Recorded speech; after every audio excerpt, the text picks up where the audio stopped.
Hall of Fame.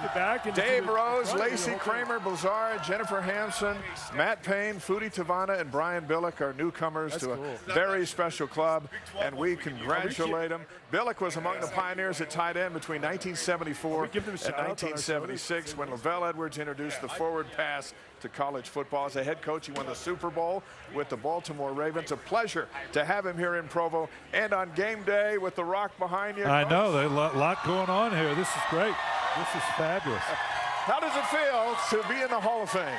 You know what? It's humbling. I joked last night. It really wasn't a joke when Greg Vihar had called this summer to say that they were having a Hall of Fame induction. And I honestly, it was like, well, okay.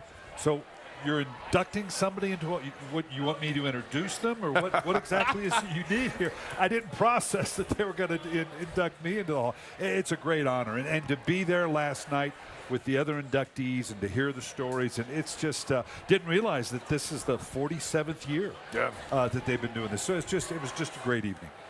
It's kind of crazy. You and I were just talking at the break and looking around and going, man, the students look so young. And you spoke to the team before. You said the players look like they're in junior high school.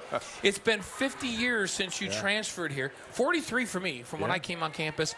Can you believe how much all of this has changed during that time? Gosh, when you come beyond just the school, you know, and of course when we played back then, it was just the two sidelines. You didn't have the end zones, the athletic facility, being able to talk to the players yesterday in that indoor facility, which is gorgeous. And then for me to come back, you know, back in the day, and I'm old, man. I just turned 70, okay? When I was here, you go through Provo, you'd get out of Orem, and there was nothing till you got way past the point of the mountain, and now to see all that has grown, it's just unbelievable. When you watch the NFL today, can you still see remnants of what Lavell Edwards, Doug Scoville, and the guys did to the game? Absolutely. I'm so proud of my background that I was able to be involved. People need to truly recognize that back then in that 74 season, that fateful year when our first bowl appearance, and what we were doing then in throwing the ball. Now it's second hand. Everybody did it. Sure. But to be at BYU, the time I spent at Stanford, the time I spent with Bill Walsh, those are three areas right now. And BYU clearly, I think, is at the part of the heart and the heritage of where the game is now, the West Coast offense, and the way the ball's thrown around. You can't appreciate now how rare and unique that was 50 years ago, and people just couldn't believe. I mean, what, you're throwing the ball 40, 50 times a game? They just couldn't believe we were doing it, but it was great fun. Dave and I had conversations with Gary Scheide and Gifford Nielsen recently, and they both said, it just seems so easy. We didn't feel like anybody could stop us. Yeah. Did it really feel like that out there? Well, you know, Bill Walsh would tell you when I worked with Bill and then subsequently did a book with Bill called Finding the Winning Edge. And of course, the protagonist of the West Coast offense, which was odd because it began in Cincinnati, you know, when he was with the Bengals. Right. And as Bill said, we didn't do this thinking we're going to change the way that football is played. It's just what we did to move the ball. We had a quarterback in Kenny Anderson that didn't have a big arm. So if we were going to be successful, it was going to be taking the nickel and dimes of gains and moving the ball down the field that way. And then it just grew. And Bill obviously refined it to a degree.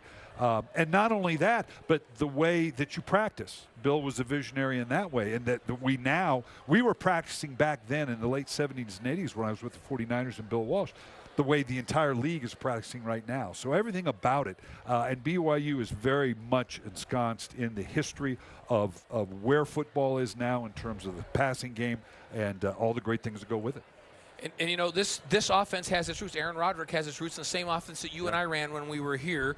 So now your experience at the NFL Network, it's prepared you for this right now. I'm going to ask you to break this game down for us. What do you see from this game with BYU and Kansas State tonight? Well, anytime. Kansas State's a good football team, and they're a team that can run the ball very effectively, which the biggest concern is how that chews up the clock. So the formula is real clear. Obviously, they've got to maintain possession of the ball. I'm talking about BYU. They've got to convert on third down because you don't want to turn it over to them where they're going to chew up huge chunks of clock and yardage. Obviously, you can't turn the ball over. And to me, the biggest thing is it's going to be red zone efficiency. When you get that opportunity in the red zone, it's going to be tough to settle for field goals because there again, the way they run the ball and grind out the clock, you're probably going to have fewer possessions than you normally have in a game. And so you've got to take advantage of it. And when you get down the red zone, you got to have touchdowns. Touchdowns, not field goals. Said. I like it. So when you were here as a player, you played in front of a full house of 35,000. Later tonight, 62,000 are going to give you and the other inductees a standing ovation as they welcome you back to BYU and put you in the Hall of Fame. Congratulations. Thank you very much. Enjoy the moment. You've earned it. It will be great. Thank you. And it's so good to have you here. Thank you. Coach Brian Billick with us Brian. here on Game Day. Part of BYU's illustrious history. Hey, there's